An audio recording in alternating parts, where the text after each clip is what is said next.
प्यार का एहसास क्या होता है?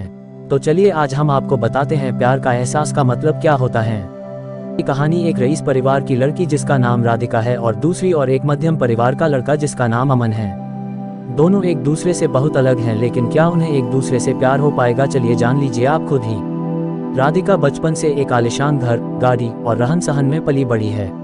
वही अमन बचपन से अपने परिवार को संघर्ष करता देख बड़े होते होते उससे अपने जिम्मेदारी का एहसास होने लगा। ज़्यादा पैसे न होने के कारण से वो ज़्यादा पढ़ लिख ना सका। वही दूसरी और सब कुछ होने के बाद भी राधिका को पढ़ने लिखने का मन ना होने के कारण पढ़ ना सकी। वक्त के साथ साथ दोनों बड़े हुए अपने अपने रहन सहन से। एक और अमन एक छोटे से कार कंपनी में काम करने लगा। वही दूसरी और राधिका अपने जिंदगी घूमने मस्ती में बिताने लगी। एक दिन आया जब दोनों का एक दूसरे से सामना हुआ। वो कुछ इस तरह हुआ कि एक दिन अमन एक कार को टेस्टिंग करने निकला था। वही राधिका अपने दोस्तों के साथ कार में घूमने निकली थी। थोड़ी दूर जाके राधिका की गाड़ी खराब हो गई और उसी वक्त अमन ने देखा कि कोई वहां लिफ्ट मांगते हाथ दिखा रहा है। अमन गाड़ी साइड में कर उतर के राधिका की ओर गया। फिर क्या राधिका उससे देख पूछने लगी, क्या आप हमें थोड़ी दूर तक छोड़ सकते हैं? अमन उसकी बातों को सुन के चुपचाप गाड़ी की ओर गया और गाड़ी चेक करने लगा। ये देख राधिका को अच्छा नहीं लगा कि वो किसी से पूछ रही है और अमन जवाब नहीं दे रहा। अमन कुछ देर बाद बिना किसी से कुछ कहे चले जाता है। ये देख राधिका को कुछ समझ नहीं आया। तभी पीछे से आवाज आते हुए, राधिका गाड़ी चालू हो गई, अंदर आ जा। ये सुन राधिका उससे शुक्रिया करने जाती तब तक अमन निकल चुका था। राधिका फिर गाड़ी में बैठ चले गई। एक दिन आया जब राधिका का जन्मदिन था। वो हर साल की तरह अपने परिवार के साथ मंदिर गई। वहां उसने अमन को फिर से देखा। वो देखते ही उसके पास गई उससे उस दिन के लिए शुक्रिया कहने। ये सुन अमन ने उससे देख मुस्कुरा दिया। ये देख राधिका ने अमन से पूछा, क्या तुम बोल नहीं सकते? उस दिन भी मैंने पूछा था तब भी कुछ नहीं बोले। आज भी जब मैं खुद आई तुम्हारे पास तुम्हें शुक्रिया कहने तो आज भी बस मुस्कुरा दिए और कुछ कहा नहीं। फिर अमन ने कहा कि मुझे देर हो रही थी, लेकिन मैंने वहां तुम्हें देखा कि तुम लिफ्ट मांग रहे थे, इसीलिए मैंने गाड़ी रोक के तुम्हारी गाड़ी ठीक करने चले आया। फिर दोनों के बीच बातें चलने लगी। फिर अमन को देर हो रही थी तो अमन ने कहा कि अब मुझे जाना होगा, मुझे ऑफिस के लिए लेट हो रहा है। जाते जाते अमन ने उससे दोस्ती की हाथ बढ़ाया, कहा कि क्या हम दोस्त बन सकते हैं? ये सुन राधिका ने कहा, मुझसे दोस्ती? मैं हर किसी से दोस्ती नहीं करती। ये सुन अमन ने हंसते हुए कहा, चलो ठीक है, कोई नहीं, वक्त बताएगा कि दोस्ती करते हो या नहीं आप। ये बोल के वो चल दिया और वहाँ राधिका भी अपने घर की ओर निकल पड़ी। कुछ दिनों बाद राधिका और अमन एक मॉल में मिलते हैं। अमन देख राधिका से पूछा, तुम यहाँ कैसे? राधिका देखते हुए, बस यूं ही घूमने के लिए आई हूँ, तुम्हारा आज ऑफिस नहीं है जो यहाँ आए हुए हो?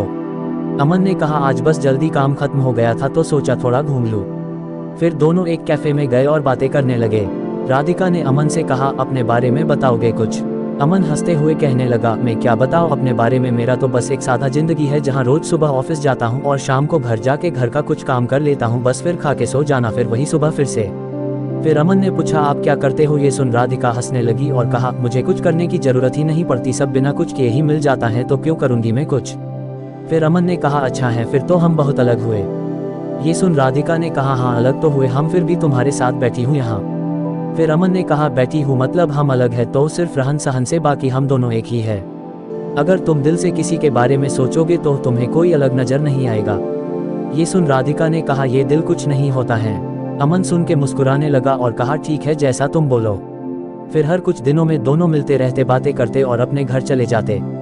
धीरे धीरे दोनों में बातें बढ़ने लगी और दोनों रोज मिलने लगे।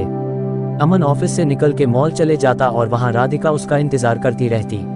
फिर एक दिन राधिका ने कहा कि मुझे एक पूरा दिन तुम्हारे साथ रहना है, देखना है कि क्या करते हो तुम पूरा दिन। फिर एक दिन अमन का छुट्टी था ऑफिस का तो उसने राधिका को मिलने के लिए बुला लिया। फिर अमन हमेशा की तरह पहले मंदिर गया। फिर वहां से आने के बाद मैदान गया जहां छोटे छोटे बच्चे खेल रहे थे, वहां अमन उनके साथ खेलने लगा। फिर कुछ देर बाद अमन वहां से आश्रम गया जहां वो हमेशा लोगों को खाना खिलाता, उनका कुछ देर देखभाल करता, फिर चले आता। फिर वहां से निकलने के बाद अपने घर आया और अपने माँ को बिठा के घर का बचा हुआ काम खत्म किया। फिर रात हो गई और उसने राधिका को घर छोड़ आया और कहा, ये रहता है मेरा छुट्टी का दिन और यही है मेरी आम जिंदगी, जहाँ जितना हो पता है उतना मैं करने की कोशिश करता हूँ। ये सुन राधिका बिना कुछ कहे चले गई और पूरी रात सोचते रही। ऐसे भी लोग होते हैं जहां अपना छोड़ दूसरे के बारे में इतना सोचते हैं, और एक में हूँ जो आज तक अपने माँ पापा की मदद तो दूर आज तक पूछा भी नहीं कि वो कैसे हैं, वो करते क्या है। ये सब सोच राधिका भावुक हो गई और अपने माँ के पास चले गई। उसने देखा माँ उसकी काम कर रही होती है। जैसे ही वो माँ पुकारती है, माँ वहाँ से, क्या हुआ, कुछ चाहिए तुम्हें, बोलो।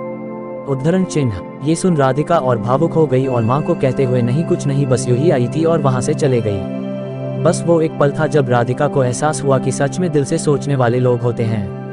फिर क्या मानो राधिका की दुनिया ही बदल गई। अगली सुबह वो पापा के पास गई और कहने लगी, आज से मैं भी आपके साथ ऑफिस जाऊंगी, मुझे भी आपके काम का बोझ उठाना है। ये सुन पापा सोच में रह गए कि क्या हो गया मेरी बेटी को, आज इतने सालों बाद अचानक से ये ख्याल कैसे आया। और अंदर ही अंदर खुश भी हो रहे थे कि उनकी बेटी अब बड़ी हो रही है, अपनी जिम्मेदारी समझने की काबिल बन गई है।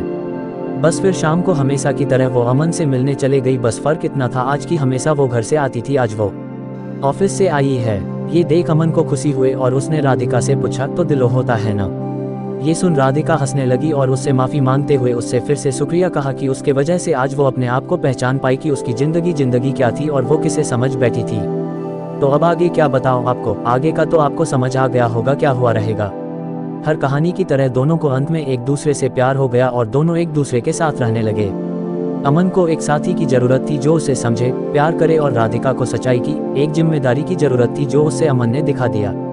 जाते जाते मैं आपको एक बात बताना ही भूल गया, दोनों एक दूसरे से मिले, बातें किए, घूमने रहे एक दूसरे एक साथ, लेकिन अभी तक दोनों ने एक दूसरे से अपना नाम नहीं पूछा। ना अमन ने कभी पूछा कि आपका नाम क्या है और ना ही राधिका ने अमन से कभी उसका नाम पूछा। तो इस कहानी का अर्थ यही था कि किसी की पहचान जानना या पूछना जरूरी नहीं, जरूरी बस यह है कि आप बिना जाने कितना उस पर यकीन करते हो और उसकी मदद करते हो। राधिका एक ऐसी लड़की थी जिसे हमेशा से घूमना, मस्ती करना, ये सब में अच्छा लगता, और अमन एक ऐसा लड़का था जिसे हमेशा से उसकी जिम्मेदारी उसे पकड़ी रहती। दोनों एक दूसरे से काफी अलग थे लेकिन अंत वही एक दूसरे के लिए बन गए। तो प्यार कभी भी और किसी से भी हो जाता है, आपको ना उसके लिए अपनी जिम्मेदारी से भटकना है और ना ही उसके लिए कुर्बानी देनी है।